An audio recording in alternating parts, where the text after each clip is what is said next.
Hello, everybody, and welcome to episode number 42 of Confessions of a Market Maker. I'm your co-host, Ray, a.k.a. All Day Ray, a.k.a. Vinny Testaverde. And I'm joined here by that goes way back. I'm joined here by my adept co-host, former market maker of 20 years and current day retail trader, a man who used to create price action kinkier than a Swiss banker, a man with an affinity for coquettish women, but he is not a player. He just crushes a lot. I'm talking about the East Indian Tom Selleck, JJ. How's it going today? Once I seen Kunal's video, I should have saved the Tom Selleck reference for him with the no kidding, eh? But our guest today started his trading career during the late 90s dotcom boom, turning $5,000 into $200K in 2 months. He was on his way to becoming a millionaire at 23 years old, but lost it all. Didn't happen. In the years that followed, he slowly built up a small account swing trading part-time while working full-time job in the legal profession. In only 5 short years, he was able to quit his job to trade full-time. Former mentor to the lively Kunal Desai, the founder of Bulls on Wall Street, where our guest runs a swing trading service. I am talking about poker enthusiast Paul Singh. Paul, how's it going, man? There we go. That pretty much wraps up my life right there. Yeah. Awesome. Awesome. Podcast? There we go. My man, Paul, really appreciate you joining us. I was real happy to hear how you found the podcast. Someone was listening to it at a poker game. It's a real neat thing. It was a Bill Perkins podcast. Right. There we go. A year later, I'm on it. And a year later, you're on it. No, it's awesome. It was a funny coincidence. We've been trying to get Bill back on the podcast. I don't know if you've seen. He just released a book, Die with Zero. He's going on his little media tour from his yacht. But we can't get a hold of him. He's on CNBC. Gary V. Is out of our pay grade. But I wanted to ask you, Paul, what did you get into first, poker or trading? Trading. Yeah, definitely trading. Yeah. Poker's actually been really recent. I missed the whole boom. I don't know how good the games were way back when. Yeah. And they're tougher now. But I got into poker, I would say, probably around 2017 or so. Okay, wow. Okay, yeah, recently. And the funny thing is, there's always, usually when you get into something, you do good, or there's sort of like a lucky run up, almost the same thing that happened to me with trading. Yeah. Because I feel like I was one of the original Robin Hood traders back in the late 90s. I was what these guys are going through now. I was that guy. Really? Okay. Except for, I think they have a little bit of an advantage now because there's a lot of information out there in what to do. Back then, there wasn't the kind of information that now. But anyway, back to poker. I was at the Bellagio, and someone knew I traded, and were like, "Hey, you might like poker." I played a little bit in home games, but I couldn't even remember what beats what. I didn't know. Does a flush beat a straight? How does that work? So I was in the Bellagio, and I had a little cheat sheet next to me, and I sit in a 5-10 game where the good players are playing. I should have been, down at the 1-2 or something. So I sit in the 5-10 game, and by luck, I just ran it up, and then I was hooked. Yeah. Which is kind of like how my trading career. It's exactly how my trading career started. Right. So it's kind of neat how that kind of paralleled. But yeah, pretty recent. Not. I've been playing maybe 3 years. 3 or 4 years. Paul, I think that's probably the worst thing for a lot of people is running it up early, right? Whether in trading or poker. That early success. Right. And a lot of people are not like yourself able to bounce back from that. You lost $200,000. I mean, that's like that's going to be tough for anybody. How did you bounce back? That was rough, and I remember that week was so tough for me. I was just, I was in law school at the time. Have time through classes. Just knowing I lost. It was actually a little more than 200,000.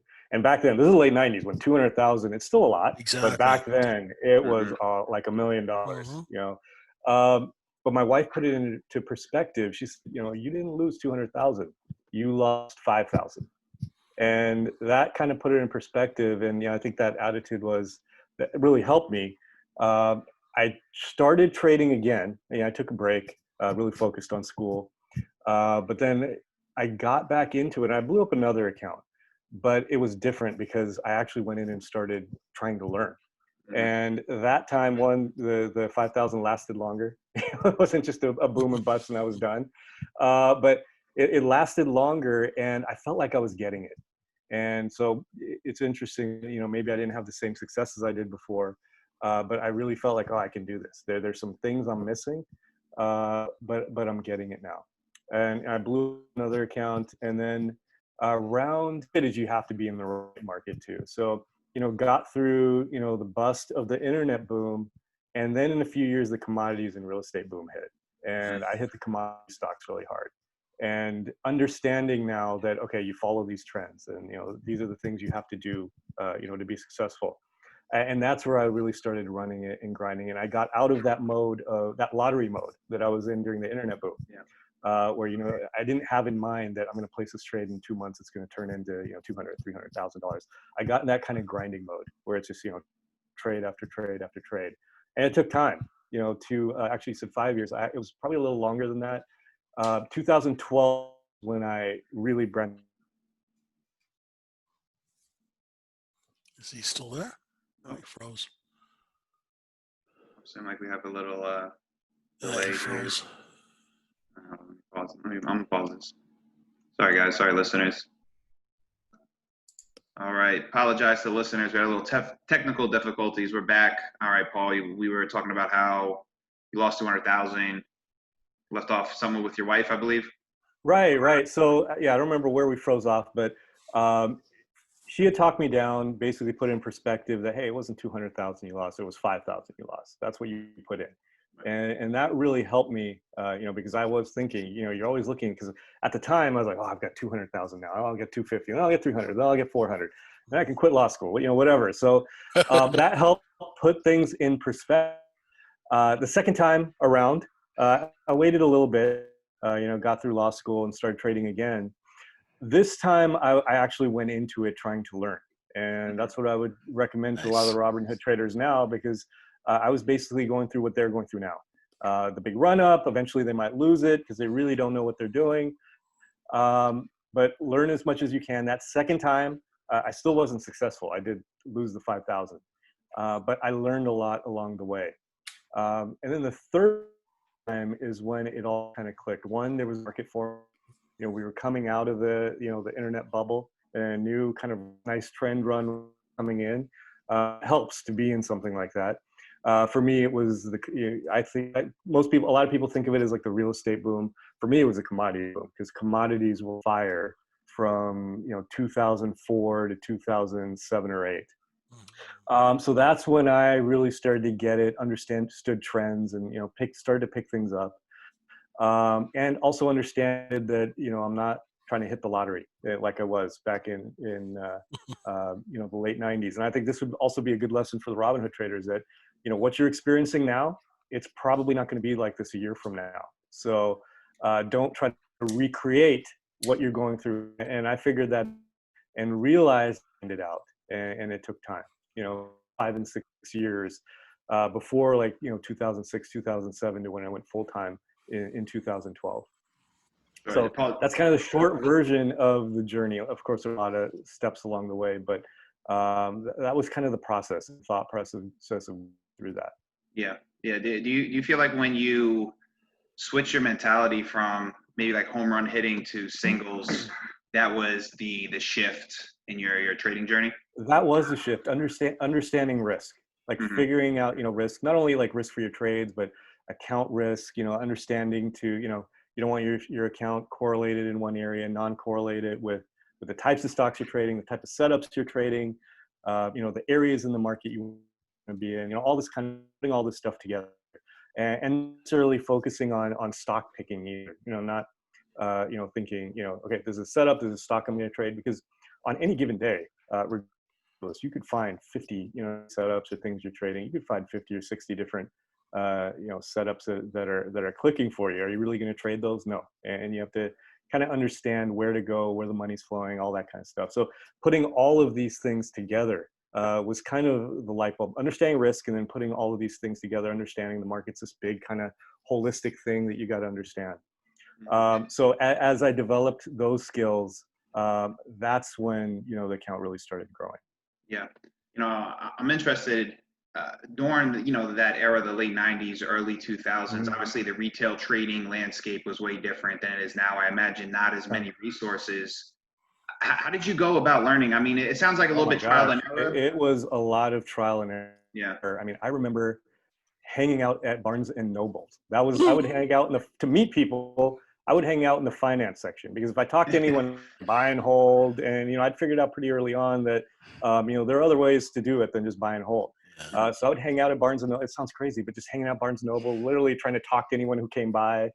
Going to, back then, internet trading was pretty new, and you had to, for me, I think around 97, 98, I would actually go to like Charles Schwab or Scott Trade and see who was hanging out there and placing trades from the terminals, Yeah. and pick their brains. And a lot of it was bad information too, by the way. Yeah, So, exactly. and then just figuring out what worked, and slowly, again, trial and error, and that's basically been the process for me. Is I've had a few people help me, but a lot of it has just been learning on my own. And I actually do this to this day. I do this every year, where at the start of the year, I kind of took the Michael Jordan approach, where every year between seasons, he would pick a new thing. One year he was going to work on, you can see it in his stats. Like there was a year where all of a sudden his assists went way up, because that summer he had really worked on his passing skills. His three pointers went up one year. That turnaround jumper that he's famous for, he worked on one summer. So I've kind of taken that approach, in the sense that one year I'll work on something that I'm not good at or I'm not experienced in. So a couple of years, for all these years I've been trading, I never traded pre-market. And 3-4 years ago, I started working on that. And I don't like to do anything until I really understand it and master it. So I spent a good 6 to 8 months, just trying to figure out pre-market. And most of the time, I really figured out what didn't work, and what the mistakes I was making. And I found a few things that I can do here and there that now work pre-market. So if I get up here on the West Coast, which is terrible, you have to get up at like 4:30, 5 o'clock, and I'm a night owl. Did It's it for tough, 25 years. Yeah. yeah, it's rough, man. It's rough. 4 in the morning. Yeah, so I get up at 4:30 just about every day. Yeah. So doing some of that. This year it's been options. I've done very little options trading, so I've been like immersing myself in options trading. So building up my skills. I don't remember what the question was, but yeah, every year I'm picking something new to really develop it on. Nice, And a lot of it, a lot of it is trial and error. Right. I don't tend to, I don't read books too much, or, a lot of that, I feel like a lot of that stuff is misinformation. So it's packaged, and you start doing it, you realize, you take 50 or 60 trades and this thing's not working. So for me, it's a lot of just figuring out things on my own, or taking that kernel of something and then trying to develop it. Right, absolutely. To the point you were just speaking about, adding, the Michael Jordan approach, working on something that you're not good on every year. This is something I've thought about too, on, I guess, just the pace to implement things, right? Paul's like, okay, like we want to focus on getting good at one thing first, then add to the, the repertoire. How's your approach to that, as far as like to make sure you don't get too overwhelmed, you're not looking at too many things? Right. I mean, you can't like, say you want to start trading. You can't learn everything at once. So you really have to focus on one thing and just try to get really good at that one thing. It could be something as simple as, if you want to be a swimmer, there's so much to understand in terms of, like, for me, I use a top-down approach. You got to figure out what's going on in the market, and what are the sectors doing, where's the money flowing, look at all your market breadth indicators, what's really going on underneath the hood, what some of you guys, the institutional guys, trying to figure out what you guys are doing. There's so much to learn in that, and you can't just say take a month and figure all that stuff out. Not only that, you have to experience many different markets too when you're learning this stuff. So you can't just look at it in this market. You have to go back in different markets. So it's a real big learning curve. But what you can do is say, you know what, I'm going to slowly learn this stuff, but in the meantime, there's a few things I can do. I can maybe focus on earnings and just really focus on a few earning setups, work on those, really master that one thing, trading around earnings, and then slowly build. and build. And, maybe in a year, then you've got this repertoire of things you can do. And for me, I'm still doing that. Like, I hadn't traded options, hardly ever. And now I'm trying to build that and work on that. I really like that approach, and the Michael Jordan approach. Paul, before you're trading full time, you were a lawyer. Yes. Yeah. So prior to me, playing poker, I was working. I was doing a sales job, and my real pursuit was I wanted to, play poker full time and do it. And I'd be at work, I'd be trying, selling, but I'm thinking about poker. I couldn't wait to get home. You know what I mean? Grind at night, load up some tables. And it was a tough thing at times to balance, I guess. Just speak to your experience and how it was transitioning, and why would you want to even transition? Right. Maybe I'm doing it the way I was doing, because basically you got to work hard. And for me, for 2 years straight, I probably averaged 3 hours of sleep a night, to the point where I had heart problems. I had arrhythmia, I had a rapid heartbeat. My doctor said, basically, you got to give something up and slow down a little. So you do have to balance that. For me, it was basically, work. I'd usually get off somewhere between 5 or 6. I had young kids, so I've just put it in the family time. And basically, all the study I did, all the learning I did, was from about 8 or 9 at night until 1 or 2 in the morning. Then I'd get up at 5, get ready to go for work, and that went on. So it was a tough process for me. I think nowadays it's a little simpler with the tools you have, and the learning curve, I think, is a little easier now. But yeah, it is a balance that you have to do. Yeah. I mean, you think, that type of effort you gave to it, the lack of sleep, I mean, that might have been required, do you think? It definitely was required. Yeah, Right. I think there's this idea. There's this idea with trading, and I get it all the time. I get family members coming up to me, and they'll be like, "Yeah, teach me how to trade." I'm sure you guys have got this too. And I'm like, I can't just spend a weekend with you and teach you how to trade. You got to work. And I have family members who are engineers and doctors, and they come to me. Well, exactly, right? Listen, and I'm a doctor. I can figure it out. Right. They think they're smart, and they're doctors, and maybe not engineers, but doctors, and these guys, they probably end up being the worst traders. Exactly. Any doctors that are watching, I'm sorry. But they do. That's why I used to load them up with penny stocks. Yeah, there They'll we go. buy anything. Yeah, there we go. And I think they that this is easy, and of course what they did is really hard. But you got to put that same time into what you're doing here with trading. And in some respects, I think this might be even harder than that, because not that studying stuff is easy, but I think you have with something like that, you get the result you want. Right. 1 + 1 is 2 in science, right? In trading, it's not always like that. You can be doing all the right things, Exactly. and then it's still, no matter how good you're doing, you're going to experience these drawdowns and this other kind of mental game type stuff that you end up having to deal with. Definitely. It's just a completely just different skill set. And like the human brain, I don't think is wired correctly for probabilistic thinking, or it definitely is not. Something trained. No. Yeah. We're very results oriented. And that's why I always tell people, like, don't look at us. I keep mentioning the Robinhood traders because I see that right now. And I've been through that. I came up experiencing the same thing. And I think a lot of these guys are thinking right now that this stuff is easy, that look at my results. But really, you have to focus on the process and look, like, if I replicate what I'm doing now, am I going to be winning? And the answer is probably no. So, don't look at if you're winning. And you know this from poker as well. You were, do you play poker as I still do. professional pursuit right now? I'm still I'm weaning off. I'm definitely caught the trading bug more, and I'm doing well right now. But like you said, Paul, just because I'm doing well now, I'm not like jumping the gun to say. In poker, you can make a bad play and win and beat a professional, right? Mm-hmm. And you might take a play that you might have kings against aces, and you hit your king and make a set, and it was really a bad play there. But you won. Does that mean really you did the right thing? The answer is no. So we have to have like a really process-oriented kind of approach to doing it.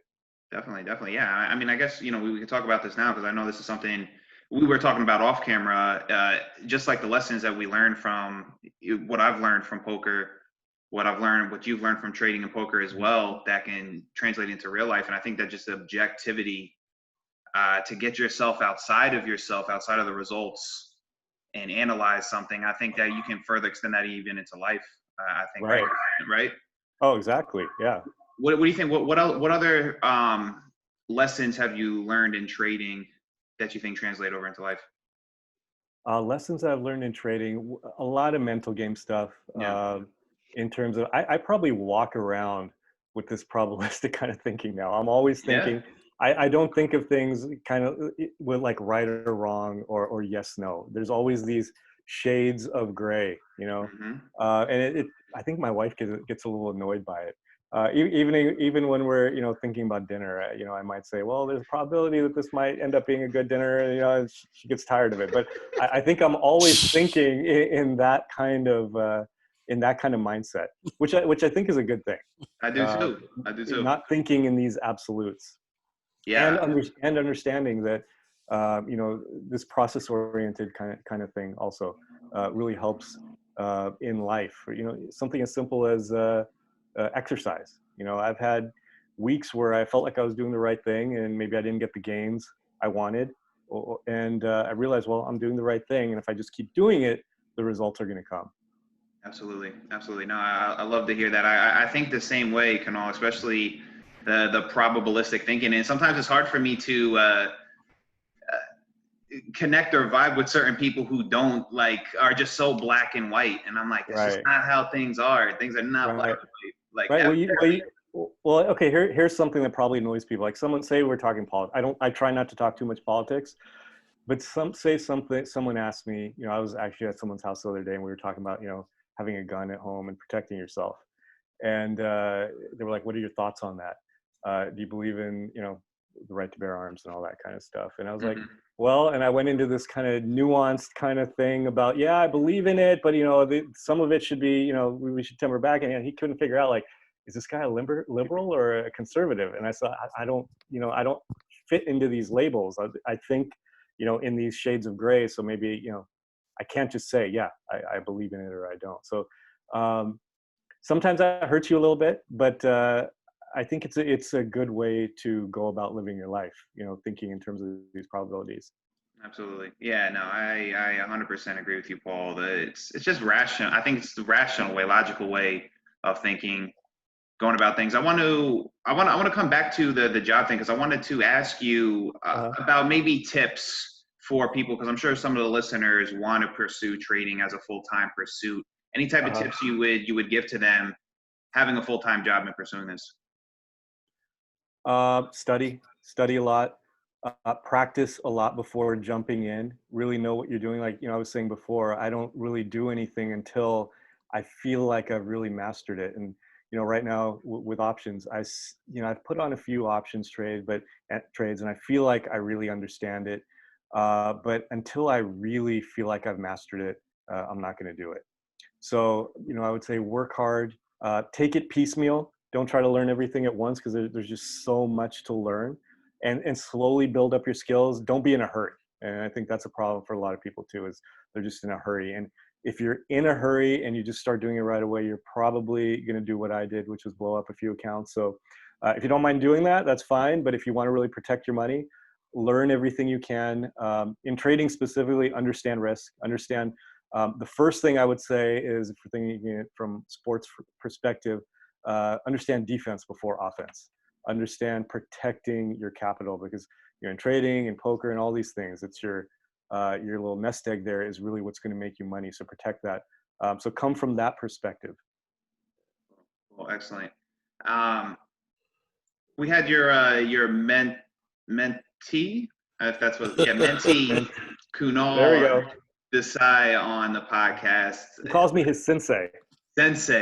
Yeah, he spoke very highly of you. Like I said before, lively guy. Really enjoyed talking to him. Funny. He's great. What was it like when you first met him? And did you get the sense that, like, okay, this guy, like, he can make it? Like, what was it like? When he first contact me. I thought he was a pest, actually, I can see because that. I can see I that. think he probably mentioned this. You know, I sped through the interview, but he always talks about it, how I kept saying no to him. And the guy just would not give up. So finally I was like, okay, yeah, we'll talk. Uh-huh.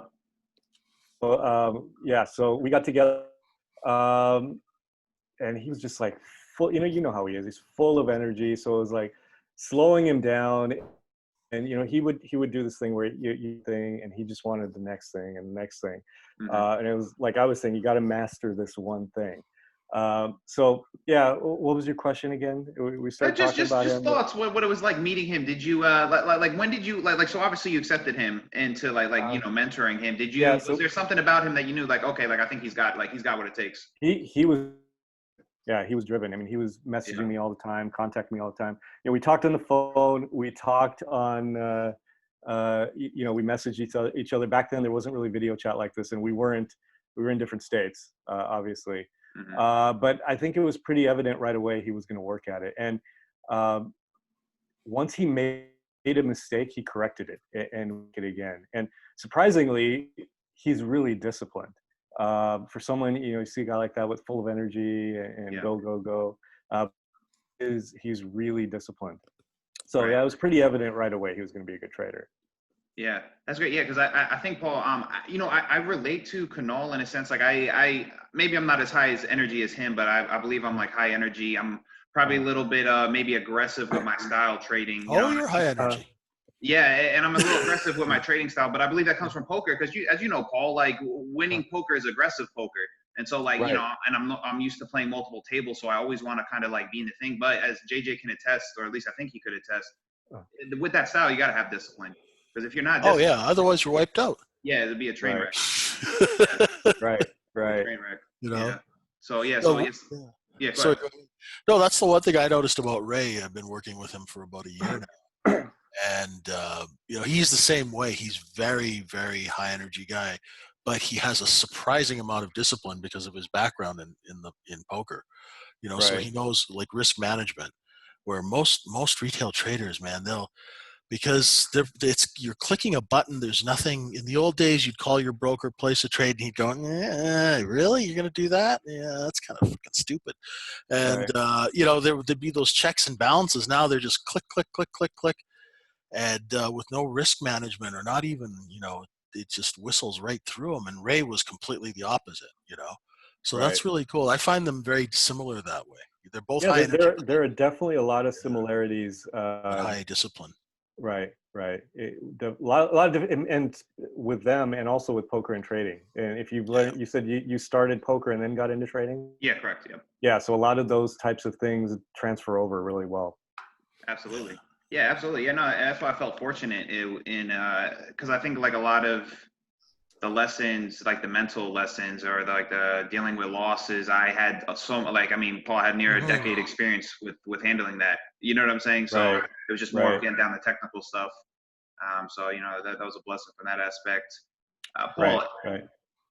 I want to ask you because I've been seeing people comparing what's going on now to the era when you started the dot-com Uh-huh. bubble. What are you seeing through this time? Very similar. I think it's a little bit different in the sense that we're coming off this big meltdown, whereas you know, we weren't in late '90s. It wasn't like that. You know, Hmm. the bottom had been many years ago. So that's a little bit different. I think access to information is for the newer traders is there now, which we talked about wasn't before. So I do think the traders now are a little better, but at the same time, the stuff you have to deal with, it's a little more sophisticated now as well. So as we get better, retail traders, the other end of it is better as well. So there's a lot of stuff that I could do, you know, back in you know, what 2004, 2005, 2006, like say the commodities boom that I Hmm. was doing then, that doesn't work now. So if you pick up the classic, say, technical analysis books, um, some of that stuff does work now, but there's variations of it. So you've had to adjust to, you know, the way things happen now. I think maybe a lot of traders aren't doing that. They're looking at just that, you know, those old textbooks and the technical analysis, standard kind of continuation plays and that kind of thing. Whereas you do have to look at it a little deeper and make some adjustments that you didn't have to back then. Mm-hmm. Interesting. And I'm always I got a lot of respect for guys like yourself, people who have stood the test of time. Mm-hmm. How have you maintained an adaptability to change to the markets? What do you think? What do you think maybe the key is, or your approach to staying fluid, staying open? The approach to being like Well, just so like interested in it, or figuring out what's going on. Yeah, well, just staying on top of things, right? Because like you're saying, like there's certain patterns that aren't going to work no more. Certain technical analysis things. We have an introduction of a lot more algorithmic trading, which I'm sure changes the way the trading flow goes. Yeah. So what I'm asking is like certain people just they can't switch strategies. They can't adapt. Like right. It is right. So yeah. I think part of it is, I mean, you have to be really kind of into the game. You can't half-ass it. I think a lot of people, they just, they have these patterns, they have these setups, and they just want to do the same thing over and over again. For me, I have set, like every day review, every month review, go back, not only my own trades, but what's gone on in the market. And usually what happens with me is I start hitting a brick wall and I do start losing. Mm-hmm. And then I go back and say, okay, well, what's going on here differently? And it's like working a puzzle, trying to figure that stuff out. That happened to me in March, where some of the stuff I normally do, this isn't actually related to swing trading, it's related to day trading, but some bread and butter stuff I normally do back in March for about 3 weeks just stopped working. And I went back and I just couldn't figure out, like, hey, this is stuff I always do. Why is it not working? It took me a little while to figure out, okay, specifically shorting the stuff that pumps in the morning. That's like, and there's setups related to that, but that's basically what it is. They're being pumped up, whoever's pumping up, whether it's institutions or whatever it is, and going counter trend that. So a lot of the stuff I do is counter trend. And I've been doing it for years and it's been working really well. March was one of the worst experiences I had with that. I was like, what's going on here? This is what I always do. And then I figured out, okay, something's different in the market now, and then adjusting. But usually for me, there is a period where I do lose, and then it's okay, figure out what's going on wrong here. Right. Just staying immersed in the market and adapting from there. Adapting, reviewing. Yeah. All right. So, Paul, I want to just, and you don't have to go into crazy detail, but I just kind of want just a general overview of maybe like your process about how you go about, selecting your swing plays, and also what's the length that you're typically planning for. Okay. So top-down approach. So I always start every day, every week, especially at the start of the week. What's the market doing? So I define what the trend is, what we're seeing in the market, where do we see money flowing? So that kind of sets my bias. And the way it's setting my bias is, I think for a swing trader especially, it's really important to know, how aggressive you want to be. Do you want to be conservative during this period? Do you want to be aggressive during this period?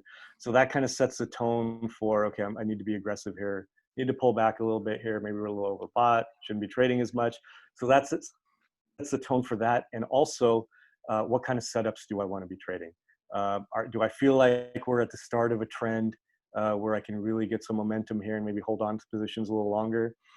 Do I at the end of the trend where maybe I need to go counter trend a little more? So that market analysis starts that off, and I'm looking at market breadth indicators, looking at the market, looking at the trends. Then from there, I go to the industries and the sectors. And that's setting up the type of stocks I'm going to be looking for. So unlike a lot of people, I actually scan very little. So Kunal does, especially with the day trading, he does a lot of scanning. Yeah. I do scanning at all, which is very different than what I used to do before. Mm-hmm. Before it was really, back in 2007, I had that's all I did was I scanned, and I had, the scan spit out stocks. I'd look for setups and it worked. But I don't feel like that works as well anymore.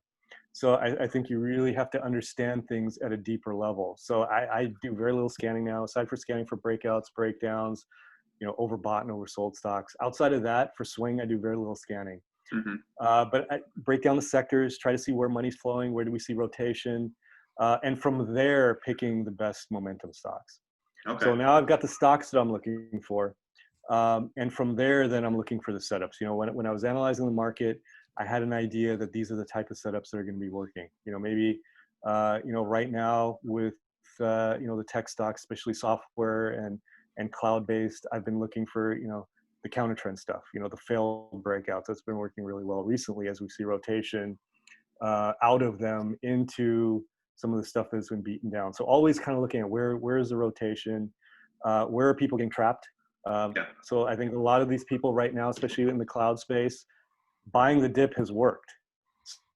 Know that, and I know that's how a lot of these guys are thinking. So how do I kind of counter what they're doing?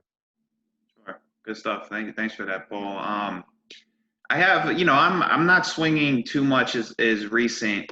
I do have experience with a little bit of swing trades, not to the short side though. What are you just primarily short? I mean, long? Do you throw in some shorts? What's the? I use a really adaptive approach. So Yeah. if I go where the opportunity is, so Yeah, sure. especially if I feel like I'm in the middle or the beginning or a middle of a trend, I'm going almost exclusively long. Yeah. If I feel like we're getting extended, that's where I'll start shorting more. Yeah.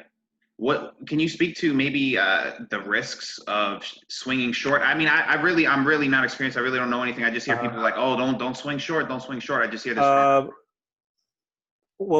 Risk for swinging short. One, I do not short penny stocks or really super low float stocks. I feel like they're manipulated a lot, and if you get caught, you can get crushed, especially if there's a heavy short interest. And that's one thing in general I do. If a stock has a lot of short interest, I'm probably not going to short it.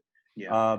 Unless I feel like the squeeze is over, then I'll start looking to short. So I know everyone's been talking about shorting Tesla for ages now, it feels like.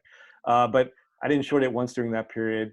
Yeah. I feel like a lot of the short covering has happened in that stock, and now there might be good opportunities to short that.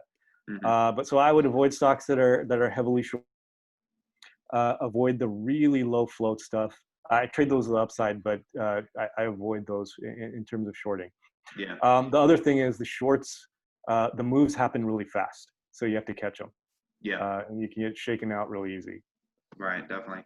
I guess that's a nice part about shorting is that the moves do happen quicker, right? It's like a stair on the way up, off the cliff on the way down. Right.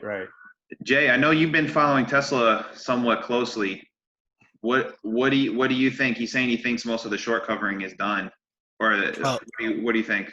Well, Tesla is a Hudsucker proxy, Yeah. and what it is I mean, I used to get paid quite a lot of money to do short squeezes.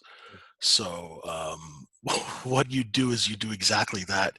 You pretend the CEO is a little nuts. You suck up all the stock. Bailey Gifford owns most of the stock. They've made $16 billion this year going long. So that tells you what's going on with the shorts. I am completely surprised at how most retail traders, and this shocks the hell out of me, don't even think about simple things like supply, demand, and where the paper is. Right. You look at a company like Tesla and you got 70-80% of the paper tied up with people who say they're not going to sell it for 30 years. Where's your supply coming from? Give your head a shake, right? You need supply to short. Right.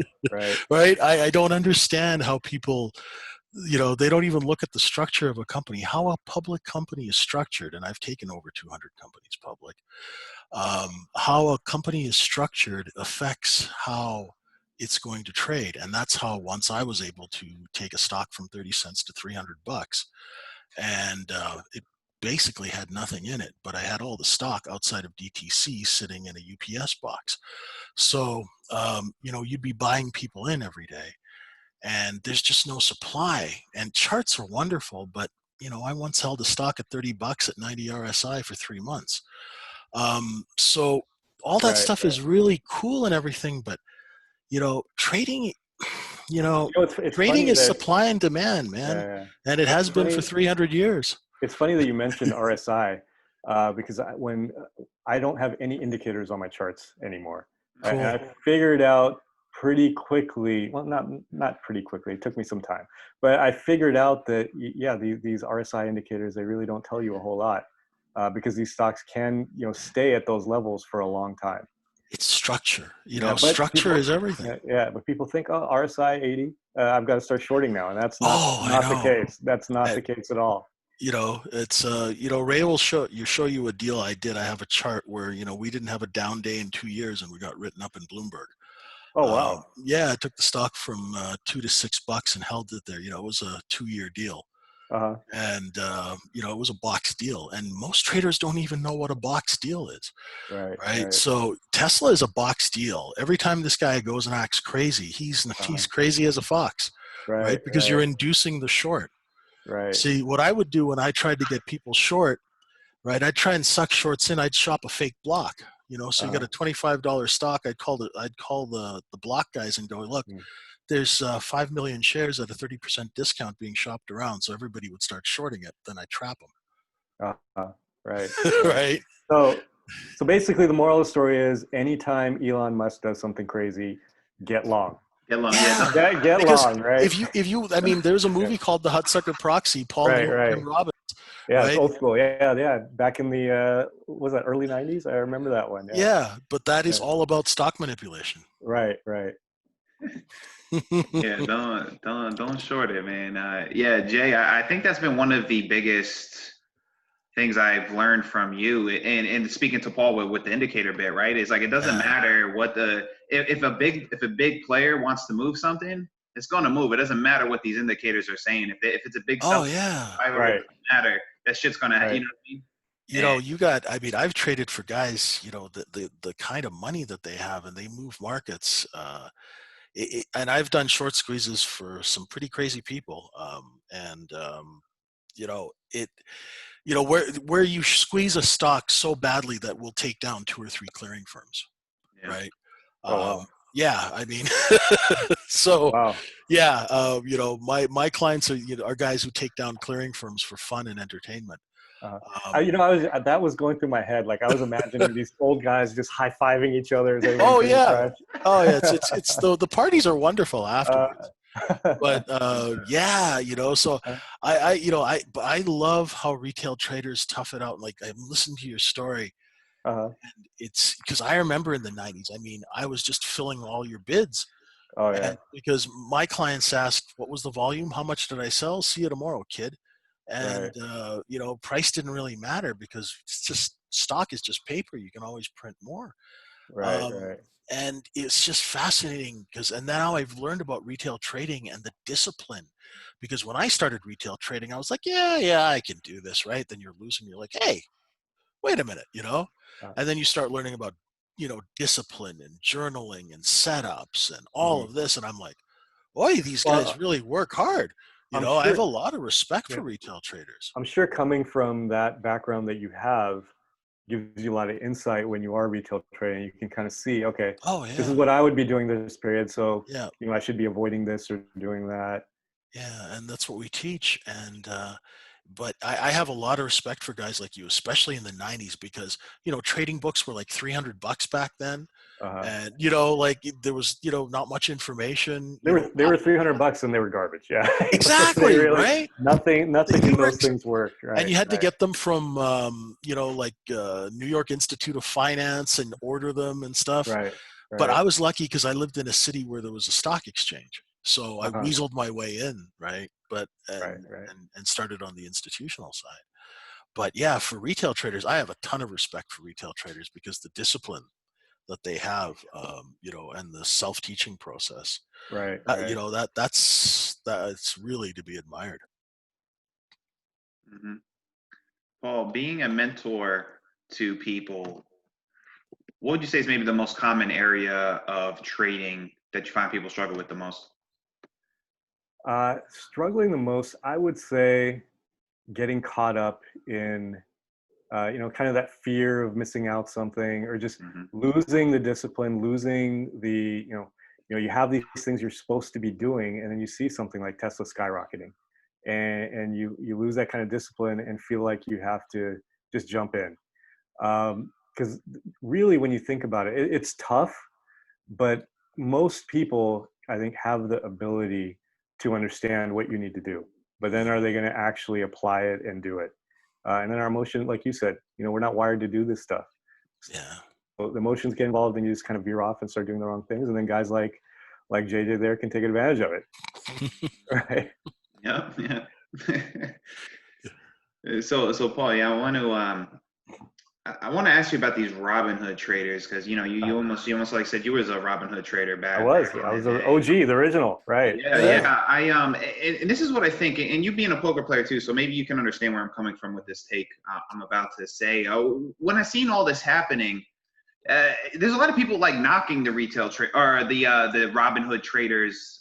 People knocking this guy from Barstool Sports, Dave Portnoy, and I can only think of like my poker experience, right? And the thing is like, hey, you don't berate the fish at the table. You don't tell them how bad he is Exactly. at the table. Exactly. And so I'm like, why is everybody like ragging on these people? Like, don't you want dumb money in the markets? Exactly. Yeah. We should be pouring them a drink and getting them a comfy chair. I'm like, what's wrong with people? Like, come on. Like, but anyway, I guess speaking to the Robinhood traders and Portnoy, I mean, I think this is a good thing, right? It brings I think it's into fantastic. the market, Yeah, right? it's fantastic. I mean, look at the market we've had over the last few months. Without them, it's probably not happening like this. So it's definitely a good thing. And I think they are more sophisticated than, say, in the past. They do know a little more. I actually haven't followed that guy too closely, but I do know. I think he was put in Penn, wasn't he? The casino. Yeah, well, Penn bought them out, or Penn bought a stake in them. So I know that was one of his big plays. And you look at the casino space; it's doing better than any other casino. So maybe he's onto something. So I think a lot of it is jealousy, and you see that in poker too. The good players, they get jealous or upset when some other person's winning, and that's kind of the way we respond to it. But no, I definitely think it's a fantastic thing.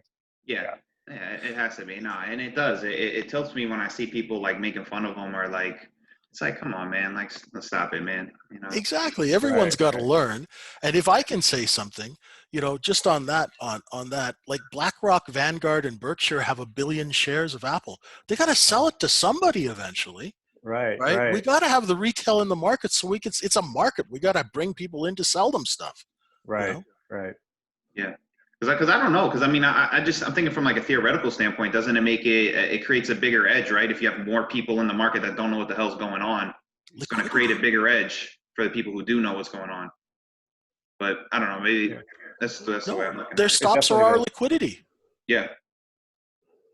So everyone, be nice to the Robinhood traders out there. Just be nice to everybody. If someone's doing something wrong, unless you're like mentoring them, don't tell them. Exactly. Leave them for me. Leave them for us. Leave them alone. Yeah, leave them alone. Leave the food alone. Exactly. But no, that's funny. No, I like. If anything, I like what he's doing. Like they're doing like funny like little videos with the market. They're making it fun. I mean, you see the people on CNBC, and this is just my opinion, but it's boring. Boring.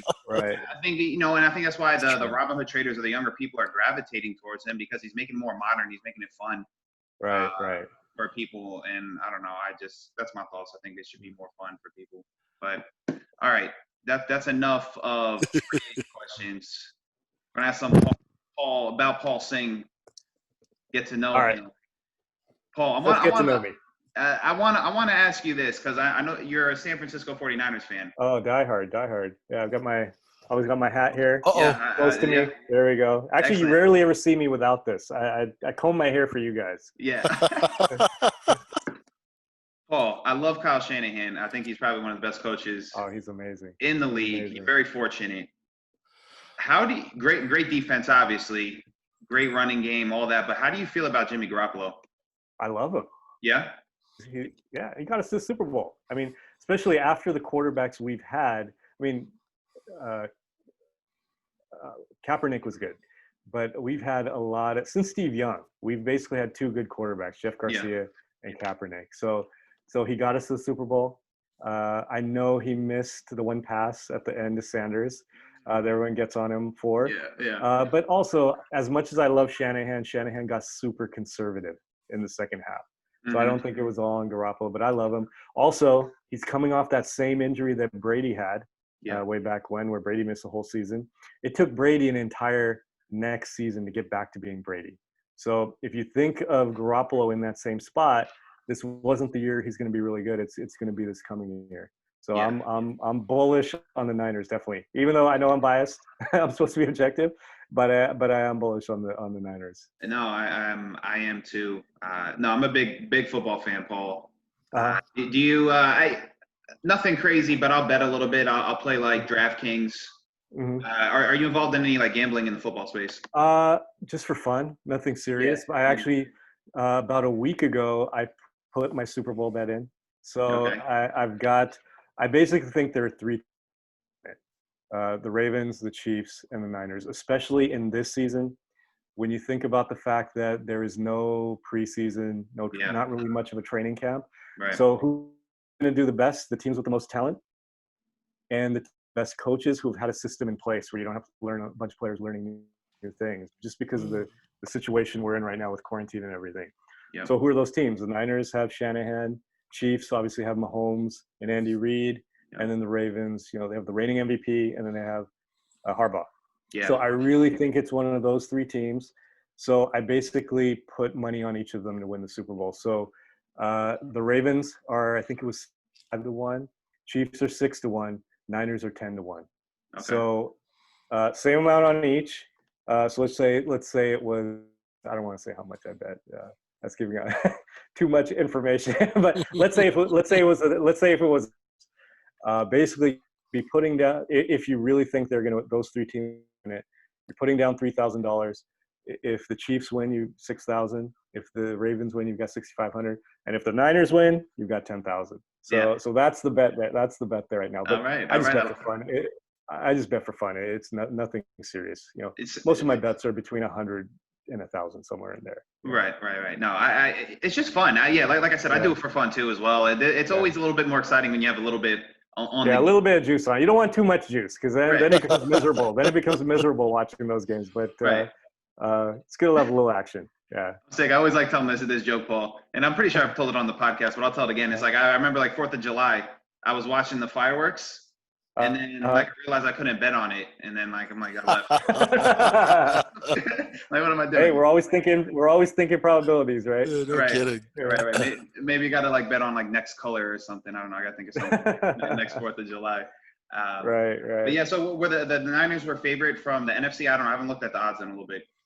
That's to win the Super Bowl. It's 10-1 for the Niners. About 6.5-1 for the Ravens and 6-1 for the Chiefs. Yeah. No, I like the way you're thinking about it with no preseason. Really, I mean, they're not. I mean, Paul, they're not practicing in pads until I think this at least another week and a half or so. Oh, really? Right. So that just gives a huge advantage to the teams that are already, one, that are more talented, two, that have these systems in place and good coaching already. But who do you? So I'm a Niners fan. What about you guys? Well, I'm a Jets fan, so that's. Oh my goodness. I don't know if we can. I'm sure. Oh, go ahead. Sorry. No, I really enjoy football, like especially more than the other sports, just because of I think the strategical thinking that goes into football, the game planning, the adjustments they have to make to the other team, and that's why I really appreciate good coaches like Kyle Shanahan. I really appreciate their innovation. And Adam Gase, this guy is terrible, man. And I watch every game. Actually, I find that aggravating. That guy is an NFL coach right now. Yeah. But speaking to the Jets and thinking about probabilities and risk reward, I actually made a big play on Sam Darnold in buying up his rookie cards. Oh. So thinking about how trading skills transfer over. Yeah. Like thinking with him as maybe a hot IPO or. Right. I don't know if he's that hot right now. I don't know how high people are on him, but I think he's super talented. So you have that there, and value. He's really right now. So for example, if you take him versus say Kyler Murray, Murray's rookie card is worth around $500 right now, and you can pick up Darnold for $50. So I just load it up on him $50. If he has a good season, it's gonna be for 50 or 200. Yeah. So you can see the way we think about trading can transfer over to other areas. Yeah, I love it, Paul. I love it, man. It is so transferable, and I love the way you just put it because Darnold. I think the people in the know honestly agree with you, Paul. Darnold is very talented. I think we just got to look at his situation as a whole, right? I mean, terrible coach. Out Yeah. of like most of the young quarterbacks, like the team's built nobody around him to help him out. Yeah. You know Right. what I'm saying? So that's why I hope, like, it's like, not that I want the Jets to tank, but I mean, I want Gaze out of there. So to give this kid a shot, you know, Right. Right. because you see Get some good flashes. coaching. Yeah. Get some good coaching. Get him some players around him. He doesn't really have that much around him either. No, no, not much. But yeah, it's I like the way you're approaching the bets. Okay, let's see here. I know you said you're not a reader of trading books. Are you a reader anything else? I read a lot of books on decision making. Not necessarily. I'm not into like self books, but books on decision making. Like say irrational predictability, and that relates to a lot of stuff you talked about, how we're not wired to do things. So these kind of play on that. That's one of my favorite books. A book I read probably once a year is The Science of Fear, which is not that popular in decision making space, but if you ever pick that up and read it, it's a fantastic book. Kind of related to our wiring and how we should be thinking about these things. That's a really good one. I like, from a poker's perspective, it's not poker, but she was a poker player, and Duke, her book Thinking in Bets. I think she's overrated as a poker player, but that book is really good. Yeah. So that's a good one. That's a good one as well. So I read a lot of books like that on decision making. Okay, cool. Yeah, no, it's funny. You're right about her being overrated as a poker player. I would agree. It's Okay, so we're on the same page. Yeah. Yeah, no, it's funny because JJ, what was it? 2 podcasts ago, we had on Ryan Fee. Yeah. I don't know if you're familiar with him, Paul, but he was I'm not. No. he's a high stakes poker player. Okay. He came up through the poker boom. He was an online guy, but we had him on because he's involved in like crypto and investing and stuff. And he went on a rant about her. Okay. Yeah, well, just because in poker, she kind of scammed a few people in poker and stuff. So yeah, I've heard about. I actually know a few poker pros around here who've talked about that. Yeah. But aside from her poker, whatever it is in poker, the book is really good. The book, it's not about poker. It's about Right. probabilities and thinking in terms of your life and how to do that. So it's a really good book. Yeah, but I wouldn't read anything she puts out on poker specifically. So. Yes, that's for sure. So you took up poker, Paul, 2017. I mean, how did that come about? And just tell me a little bit about like how frequently you play. I play I play mostly live. I don't like playing online. Yeah. But I go in probably once a week. Quarantine has changed things. But between, there's a local casino here and home games around here. And it's actually some pretty good, big home games out here. Some of the big poker pros from the boom are out here, and they've got some home games going and stuff is spread out. So there's some good games. I play about once a week, not too much. Yeah. But, Nice. Yeah, I would think this is at least what I hear. California is probably like, at least especially Southern California, is probably the best for like live poker. It's really good in the States. Yeah, the games are really good. The home games are good out here. Even if you compare, like, if you play at the Bellagio or Wynn and then come out to California, it's totally different. Yeah, well, I think the games in Vegas, I think, are probably relatively tougher. A lot tougher. Right. Yeah. That's I do like going there just because no one knows me. So, they haven't figured me out, and I can go there for like a week and do well and then just get the hell out of there, as they start to figure me out. Yeah. Would you, being trading and being in poker as well, I like to, and I don't even know if this is right of me, but like I try to like compare them a little bit sometimes, and there's definitely a bigger luck factor in poker. Would you agree? Definitely. Yeah. Right. Poker, right. It can be a lot more brutal. It can be tough. Yeah. It can be brutal. I almost think like it's a tougher. I think it's tougher on the mental aspects at certain times. I mean, especially like doing it for a living. I mean, man, I remember how stressful it was for me, and I'm sure trading is stressful too, as well. Starting off, but yeah. I mean, when you first started playing poker, like how did you fare against the competition? I mean, were you losing at first? Did you pick it up relatively quickly? I picked it up. I went through a lucky run, much like I did in trading. Yeah. And then it got tougher. But I think because of the trading background, it came to me pretty quick. And then I had a few players who were really good who kind of took me under their wing and showed me a few things. So I picked it up pretty quickly. And out here, the games are much softer. So I think that was a benefit. And then I kind of, I wouldn't say I immersed myself in it, but I spent some time with it, picked it up pretty quickly, and yeah, it's gone pretty well. Yeah. I'm just curious, and I guess we don't have to talk about it too long, but I love poker. I could Yeah. talk it all the time. But what Yeah. type of like studying did you do? Like, how did you, what resources did you go to? A lot of it was at the table, Yeah, and I saw some of the basic stuff about you. You said you play tag, and I think a lot of it was maybe the mentality, the approach I went through trading was the same thing, which was figuring out what everyone is doing, and seeing that it's not necessarily working and making the adjustments, and kind of maybe going counter trend to that. So I know right away when I'm at table, someone who plays tag, yeah, right, and I know that they've studied this and they play. I know who a guy who say, now everyone's playing GTO, right? yeah. Or the pros are playing GTO. So I know right away if they're, and for those of you who don't play poker and are watching this, maybe they're not interested in this, but some of the stuff transfers over. So I know right away, like if they're 3-betting me, some guy who I figured out is playing, he's using a polarized range, right? I know what they do. I don't do that myself, Right. but I know they either have aces or kings or ace king, or they've got that polarized range where they're using, say, ace-4 suited and a few things. That's basically 3-betting me with. So I know how to combat that because I know what they've got. And even though they're a good player and they see me as a fish, and I probably do a lot of fishy things, I have to do that because I'm not going to be. They're almost like the institutions. I cannot beat them doing what they're doing, right? If I did the GTO, I'd basically have to give up trading and start studying 4 hours a day and figuring, using all that, whatever they do on the It's a lot of pile, yeah. yeah, Pio Solver and all that Yeah. stuff, which I don't know anything about that. I would have to do that, and I can't. I don't have the time to do that, so I can't. So I use an approach to combat that, and I'll 3-bet with 9-6 suited or 9-6 off even. And when I beat them, they look at me like I'm a moron, but I'm beating them. Yeah, So, yeah. so Definitely. actually, at the local casino, a lot of guys there look at me like, that guy's a fish, but how does he keep winning?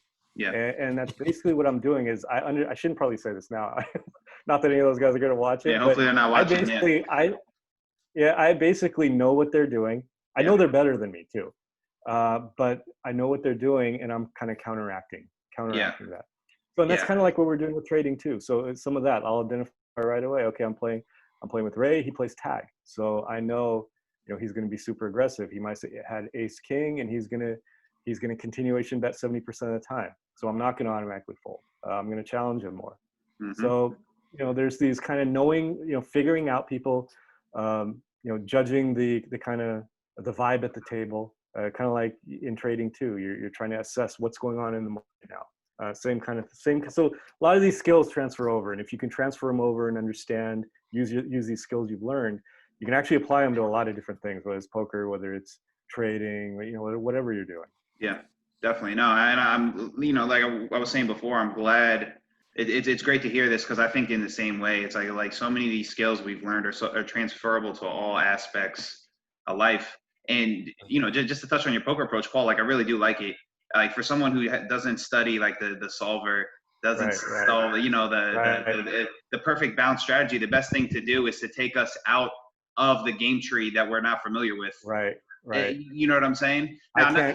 I can't count the number of times people have went on tilt against me. Yeah. I mean, tilt serious tilt, especially in some of the home games that I'm in. Yeah. But yeah, you just have to counteract that. Yeah. It's a fun game. You ever dabble in anything else besides Hold'em, or just strictly Hold'em? I've played a little PLO, not too much. More for just action and fun because it's so much more fun. People, especially when you go. The home games are always fun. At the casino, it can be pretty boring just sitting there for hours and barely anybody's playing a hand. But in PLO, there's just so much more action. So I'll just take play like a 1-2 PLO game just for fun. But I haven't really done much more than that. Yeah, gone too deep. Yeah. That's why I've always preferred to play online, Paul. It's just sometimes the casino can just be slow. I mean, especially if you're playing the way you should be playing, it's going to be a lot of folding. You got people who take a long time with their decisions. Sometimes I'm like, man, like fuck, man. Oh God, it's horrible. It can be terrible. Yeah, definitely. Well, there's some good aspects too. There's a lot you can pick up live that you just can't do. Not that I've played much online. I've played very little online, but There's a lot of things you can pick up live that you can't, on the computer. Yeah, absolutely. Yeah, no, I think just seeing somebody's profile gives you a lot, or seeing what someone looks like. Okay, if I got an older gentleman, I probably have a better idea. He's probably gonna be real tight. He's not gonna play crazy. There's a younger kid. Okay, he might be a little more volatile, et cetera, things like that. Right. Okay, let's see. Musical tastes. I always give the standard answer that I like good music. That's it. But I like any genre as long as it's good. You can go back to the 70s, 80s, 90s now. If it's good, I like it. So very, very, very, very varied. So yeah, like a lot of different things. All right, all over the place. What's your favorite thing to do out in San Diego? The beach, of course. Hanging out at the beach, a lot of trails out here. Mm-hmm. Yeah, it's amazing. Yeah. Beautiful. All right. Favorite movie or movies? My all-time favorite series would be the Dark Knight trilogy. Okay. Yeah. I was a huge Batman fan growing up. So seeing that and seeing it done right instead of the comically where, the TV show way back when. Mm-hmm. So I love that. I like a lot of science fiction movies. So I'm really into science fiction movies, but I like just about, again, anything that's really good. But the Dark Knight trilogy for me is the best. Shout out to Batman. No, I love Batman too. No, it's funny. Like once I had my son, I could it's like, all right, I could start it's okay for me to start watching Batman stuff. Right. They're making a movie. I think I don't know if it's halted with the COVID situation. I heard that they're making a new one. Right. Yeah. All right. You're on death row. What's your last meal? Oh, my last meal. Wow. Okay. New York strip. Okay. Medium rare. Good baked potato. Pretty basic. Good baked potato. Good steak. No vegetables. Forget the vegetables. And then a molten lava chocolate cake. I could eat that every day of the rest of my life. That is great. Yeah. Either that or a good hamburger. I'm a burger connoisseur, so a good burger as well. Okay, excellent. We were talking when we were off camera. We were talking about you and Kunal being different, like different personalities, but it's working, right? But sometimes different personalities can butt heads. Did you guys? What maybe like butt head moment? Do you guys get into it? We've had butt head moments, but actually butting heads. I really, honestly, this is going to sound crazy and it would sound like I'm making this up, but I can't remember the last time we got into it about anything. Part of it, I think a lot of it is him, because I think if he challenged me, I would probably get into it. but I mean, he's just such a happy-go-lucky, cool guy that honestly, I couldn't tell you the last time we really butted heads on anything. Yeah. And he leaves me alone to do my thing. Even it's his company, he's CEO, but he's never once come and said to me like, you got to do this, you got to do that. He's basically like, hey, what do you want to do? And then we talk about it. So we've never even. I can't remember, honestly. That's probably why we've lasted so long together. Yeah, awesome. No, that's great to hear, man. Shout out to Kunal. We definitely. Me and Jay like him a lot, and I just love his approach, like that you guys take to the whole business. It's a more of a family thing. It's like a mentor thing. It's not, it definitely is. It's way different than how a lot of people go about things. And me and Jay trying to take that same approach. We really appreciate that. That's fantastic. Yeah. Definitely. Jay, what you got for our boy Paul? Any questions? Well, first of all, great respect to somebody who's been doing it doing it in this business and succeeding in it.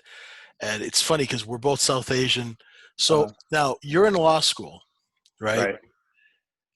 I mean, I took 4 years of microbiology to try and please my parents, right? To try and get into med school. So so you're in law school. You tell your mom that you're going to be a trader. How did that go over? I actually didn't do that. So I worked for many years. So as a lawyer, I went. Oh, okay.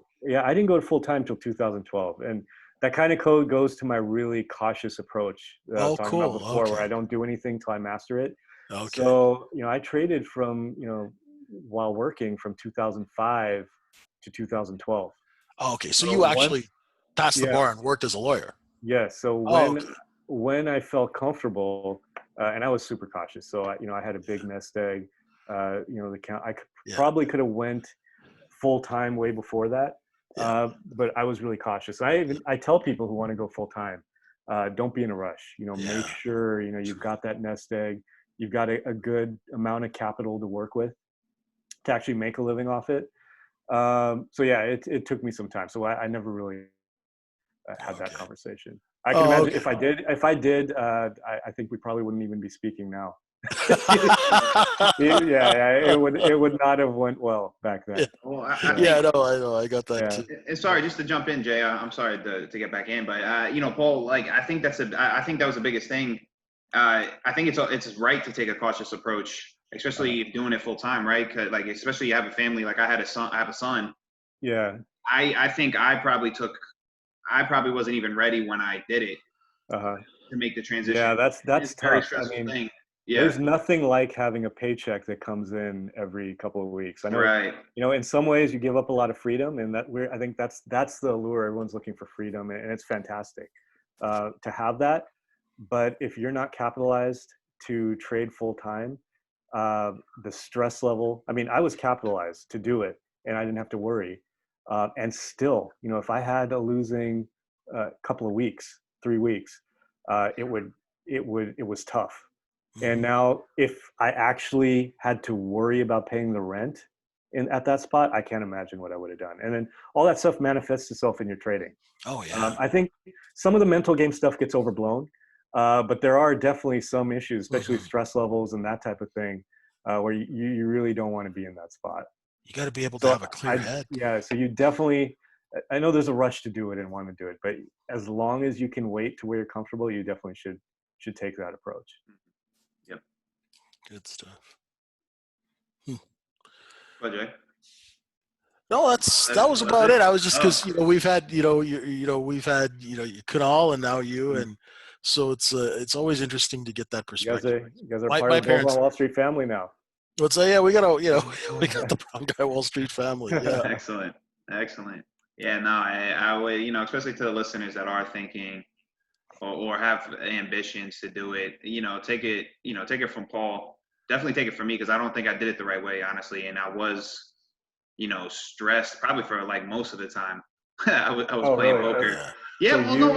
So you went poker full time, like you get. That was full time. Yeah, Paul. Yeah. Oh yeah. For 3.5, 4 years I was. Oh wow. And I did it semi-professional before, but I guess having a kid, and then just you're gonna have a losing month. You're gonna have a losing 2-3 weeks, and then it's like your mind starts racing. You got to really be able to okay, no, this is part of poker. This is how things going. Okay, no, I'm playing well. But it's hard to stay objective through that time, and then you got bills, you got to pay this and that. So yeah, do what Paul did. Be well capitalized. Yeah. So because there's nothing wrong with working a few more years. And saving up and really be ready when you're doing it to the point that if you're going to go through drawdown no matter what, no matter how good you are. So unless you're like JJ, who was that. You went for 2 years without losing it? I was building a chart, okay. Right? So we just didn't have a down day in 2 years, but I was manipulating the stock. I'm not a retail trader, right? All the stock's sitting in my desk drawer, right? And, I'm trading this from like 30 different offshore accounts. Yeah. So it's a completely different story, Retail trading, I was lucky because I got a job where, I'm placing blocks, I'm working with clients, I'm trying to get them a 15C to 11. So I'm in front of the screen. So that's how I learned how to retail trade because I was sitting here, doing my business, and I'd take another screen and throw a market profiles chart on it and watch that all day, while I'm lying to some client. So, it's just, and they're lying to me, and, it's the game, right? It's the business, right? So no, I'm not selling. No, of course I know you're not selling. There's like 100,000 shares hitting my bid right now. Yeah, I know you're not selling. Don't worry about it. You gotta be careful. No, I was just gonna say you gotta be careful, man. I saw one of people be leaving shithead comments sometimes, and someone was like, listen to this market maker. He's so proud of himself. What a scumbag.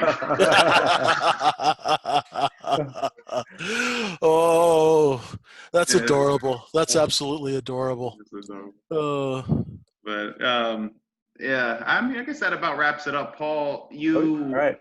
I guess last thing, you day trade a little bit as well, along with swings. I do. Yeah. Yeah. Basically, when I even though I was conservative for a long time, I wanted to go full time, and I dreamed of it. Finally, when I got to that spot where I could do it, I found that half the day I was twiddling my thumbs because Yeah. with swing, you take however many positions and you're waiting. Whether it's my hold times, they can be anywhere from sometimes it's 2 or 3 days, but a lot of Mhm. times it's a couple of weeks or even a month or two. Okay. If I'm playing a trend, so nice. in that time, it was like, what do I do? What do I do now? Before I was always busy to the point of having heart problems, and now I have nothing to do. So that's when I said, okay, let me pick up day trading, and I started working on that. So Cool. now just about every day I'm day trading as well Yeah. in the morning. Awesome. Nice. Awesome. Nice. Yep. I guess with you having health problems previously, how important is health now? Maybe not overworking yourself, et Oh, cetera. it's huge. Yeah. So I work really hard at trying to get enough sleep, which is always a challenge for me, especially being out here so early. But I try to get to bed by 10 or 11. I'm waking up at 4:30, so I at least try to get 6 or 7 hours. Try to work out every day.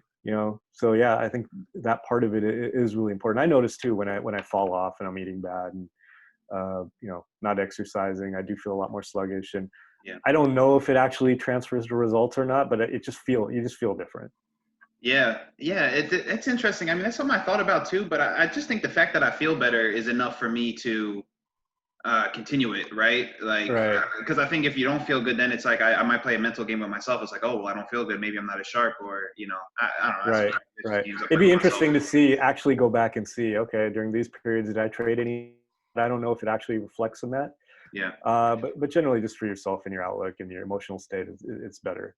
yeah, Especially yeah, especially the sleep. For me, it's sleep. I need to sleep, and I've noticed that. yeah. I agree. I actually like I heard that wasn't really original thought. I heard that from what's his name, Hugh Jackman, the actor. Uh-huh. And Yeah. he said that like if he goes out like drinking before, he was talking about him doing like theater, and that if he was Uh-huh. like drinking a night before or he didn't get enough sleep, it's like it doesn't matter if he didn't feel good or feels bad. That's always in his thought, like that he might not be as Right. sharp. It's just like a Right. lingering thought, and that's enough to Right. throw him off course. And I thought that made a lot of sense. And then for definitely does. And then for the two things you're doing, like I don't do poker seriously, but poker is a nocturnal game. I mean, Yeah, people are playing at nighttime. yeah, So I had here I have to get up at 4:30. And even if I don't treat pre-market, I have to be at the screen at 6:30 and preparing before that. I had an amazing home game on Thursday nights, and that thing would run from we'd start up around 8 p.m. and it would go to like 7 or 8 in the morning. So I would always tell myself, okay, I'm going to go at 8. I'm going to leave at midnight, and I'll get at least 4 or 5 hours sleep. And what would happen to me? The game would be amazing. I'd have yep, drinks or whatever, and I'm playing till 5, and I'm then heading home and then start trading. Um, be interesting in seeing what the results were on those on those Fridays. I should yeah. go back and see what the results were on those Fridays. But yeah, sleep is definitely important, and It is. rest and energy and all that. Yeah, that's funny. I already knew that story was going because you're in a good poker game. Like that's the thing, you can't leave You can't if you're in a leave. good You poker game. can't leave, right? And Paul, I always would tell like whatever girl I was with at the time, if I was going to play a live poker game, I'll tell her like, hey, Uh-huh. oh hey, what time are you going to be home? I could be Uh-huh. home for anywhere from 4 hours to 36 hours. Right, right. What is that? If I bust out, I'll be home in an hour. Right. 4 to 36 hours. Yeah, It's not a right, black and white right, thing. right. What I Um, usually do is with my wife is if I have a good night, I give her some of it. there you That go. way, that way it kind of it helps with the late nights. Yeah, there you go. Good strategy. Good strategy. All right. I think that will conclude today's episode of All right, Confessions of a guys. Market Maker. If you guys enjoyed the show, please rate and review it for us. If you want to learn market auction theory, market profile, trade futures, trade equities, join JJ and I at microefutures.com. Paul, tell the people where they can find you and anything else you'd like them to know. Yeah, bullsonwallstreet.com. So I run the swing trading service there. And they have something for everybody. If you're a swing trader, if you're a day trader, whatever it is, just head over there. We love working with you. We probably go overboard in terms of, you call us up. There's a chat room. We're always on it. A lot of interaction with us. That's me, Kunal, and a bunch of other people there. So yeah, bullsonwallstreet.com. All right, JJ, parting words. Oh, it was great to have you. Really, really appreciate your time with us and your Oh, insight. yeah, thanks for having me. Yeah. This was great. It was fantastic. Good stuff. Absolutely, Paul. Thank you. I really appreciated it. I love your mindset, learning how how we were talking about things transfer over. Appreciate you, fun. So for Paul Singh, I'm Paulie Walnuts. He's the gorilla of House Street. You stop so.